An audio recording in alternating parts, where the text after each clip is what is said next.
Well, hey kids, welcome back to the channel. Rio here. Today is Wednesday, so of course today is the next in my series of film reviews. We are continuing with my holiday series. Today we're going to be looking at one of my personal favorites. We're going to be looking at the Rankin Bass special, The Life and Times of Santa Claus. Now, Life and Times of Santa Claus came out in 1985, and this was the last of the Rankin Bass Animagic specials using that technique that was ever done. This one's a personal favorite of mine because I had the book when I was a kid. What a lot of people don't realize is that this is actually based on a book that came out in 1905 that was written by L. Frank Baum. Yes, L. Frank Baum, The Wizard of Oz, you know, and all the tales of Oz. Yes, this was a book that he wrote. Now, the special does really truncate it a lot, mainly because of the 1 hour time frame. But I don't think it hurts it. For the most part, the story is more or less intact. An interesting thing to mention is that the Forest of Burzee, in which this story takes place, is actually connected to Oz. Yeah. The author basically decided that it was sort of like an adjacent kingdom. And in fact, in a later book, Santa Claus actually comes as an emissary from Burzee to Oz as part of the celebrations for the princess's birthday. So yes, these worlds are connected, which is kind of an interesting little bit of trivia on my part, right? Because he actually does mention the Forest of Burzee in several book titles. Was first introduced in The Runaway Shadows, A Trick of Jack Frost, which was 1901. All right, so let's talk cast and crew. Again, as I've mentioned before, when I talk about these Rankin Bass specials, a lot of these people are no longer with us. So I will address it as necessary and attempt to not repeat myself of people I've already mentioned. So of course, the film was directed by Arthur Rankin Jr. and Jules Bass. And was written, in addition, of course, to the source material from L. Frank Baum. It was written by Jules Bass. Okay, he did the adaptation on this. Now, the music on this is actually not one of the usual suspects. The music was done by Bernard Hoffer, who did a lot of stuff with Rankin Bass, was sort of an in-house guy. But he actually did a lot of the music for some of their older cartoons, like Silverhawks, Thundercats. Keep in mind, Thundercats, because that's going to become a running theme.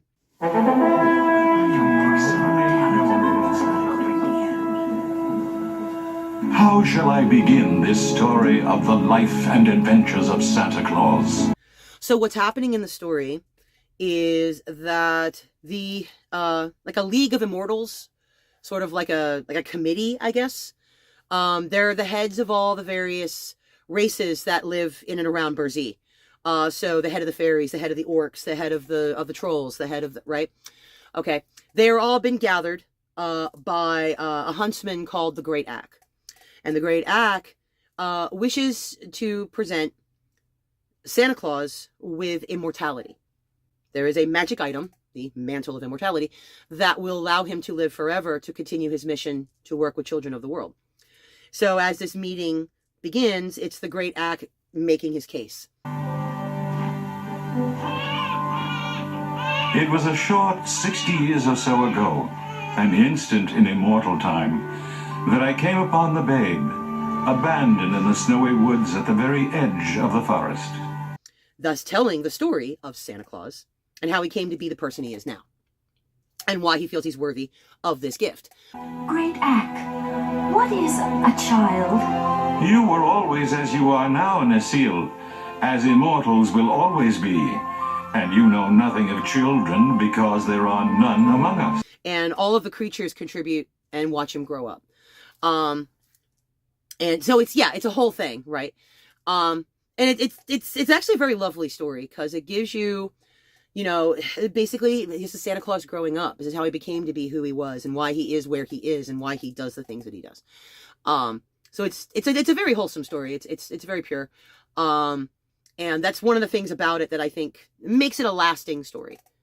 Like I said, the story is very truncated from the book.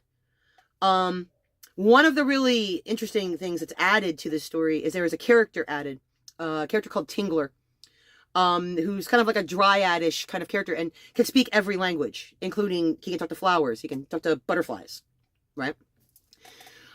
He's very much on brand for Baum's kind of universe. But he was not part of the book at all. He was created solely for this adaptation. And I think the reason for that is that because he could speak every language, you end up being able to skip a whole lot of pages about translations. Right? And it gives Santa Claus someone to kind of bounce off of and talk to as well. So I think that's why he's there, but he's a great character. Let's go ahead and start with that then. So this new character, which is Tingler, is being voiced by Bob McFadden. You would know him. He's done a lot of stuff with Rankin Bass, Wind in the Willows, Flight of Dragons. So he was the voice of the Snarf on Thundercats. I told you to remember Thundercats. So he was the Snarf. Okay, if you've ever watched the original Thundercats, come on, you can't forget about the Snarf. Unfortunately, of course, Bob McFadden passed away in 2000. But let's take a look at some of our primary characters. So we have, of course, Santa. There's a different voice for him growing up as a younger man, but the adult Santa is being voiced by Earl Hammond. You would know him. He did a lot of voiceover work for a lot of Japanese work that was coming over here. So Star Blazers specifically, and what was the other one? Ultraman. He was doing the voices for that for the American dubs. So he was also the voice of Moomra on Thundercats. You might want to start keeping a scorecard. So that's Santa, okay? And then, of course, we have the Great Ack, the Great Hunter, who has called this meeting to try to argue for Santa to have immortality. The Great Ack is being voiced by Alfred Drake. Alfred Drake is one of Broadway's most respected performers. This guy's been around forever. Actually created the male lead for Oklahoma. He was the first one to play it, and also in Kiss Me Kate. And Kismet, 1953. This guy has had a legendary career on the stage. And unfortunately, Mr. Drake has also passed away in 1992. Then we have a couple other characters that kind of come in and out through this whole thing. I'm not going to mention all of them because there's a lot of them, but we're going to talk a little bit about these. So we have Necile, who is this little fairy princess who ends up basically becoming Santa's mother. Because immortals can't have children. They are created as they are, and that is how they live. She really wants to know what that experience is like, so she gets to work with Shiegra in order to raise the young Santa to adulthood. Unfortunately, she was voiced by Leslie Miller, but I can find no other credits for this person. So I know nothing about her, only that this is the only thing that I could find documented that she did as the voice of Necile. I also have no information as to whether she is alive or not. We have the character King Agua. King Agua is being played by Earl Hyman, another legendary Broadway performer, who also unfortunately passed away in 2017. But he was also the voice of Panthro on Thundercats.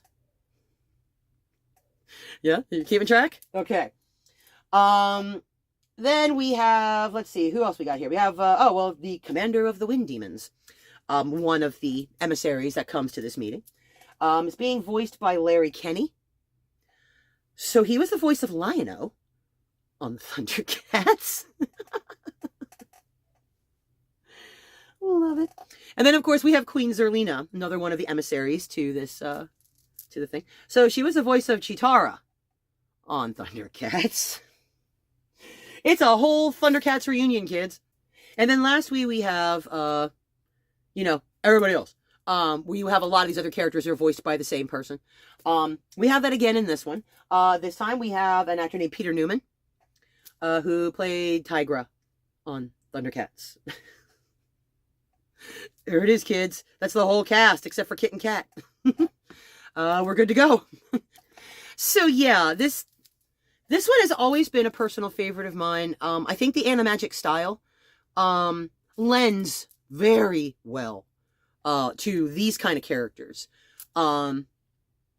Their designs are so solid, and I just love the way the animagic works for them. There are a lot of original songs in this one, of course, like many Rankin Bass specials. And like I said, it's not really the book. It's really streamlined, and you have the extra character, but the extra character is not a problem for me. He really works. He makes sense. He absolutely fits on brand and makes the aesthetic. Where can you see this one? Well, I don't know. There are two versions of this. There's an animated one that was done by a different company. I have memories of that one. That's the one, when I went looking for it, that's the one I kept finding. It was the animated, not this one. There are, of course, many clips of it all over the place on YouTube if you look around, and Daily Motion, other places like that.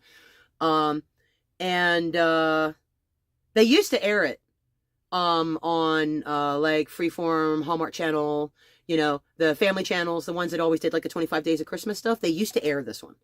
I don't know if anybody still does that, and I don't know if this one still airs. But you can get this one. My copy was actually recorded on VHS from a broadcast and later digitized onto disc. So mine is not a purchased. Mine was recorded from TV. Like in like 89. So I don't know where you find it, but I don't think it's rare. I think it can be found. But if you look for this one, please look for the Animagic version by Rankin Bass. This one it's beautiful to look at. And it's very wholesome, it's very sweet. And I know it's not necessarily an alternate Santa theory. This one absolutely does tell you basically what you need to know. It's no more of an alternate theory than what was the other Rankin Bass one? Year Without a Santa Claus? No. Crap, I have to look up which one that was now, because now I can't remember.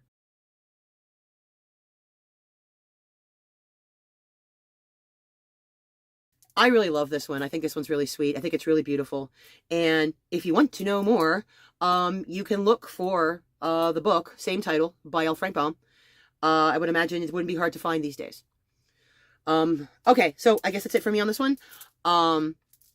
There's a like and subscribe button down here someplace. Y'all can hit that. And you'll get notifications of when my next stuff goes up. We're coming in on this holiday series. We're almost done with it.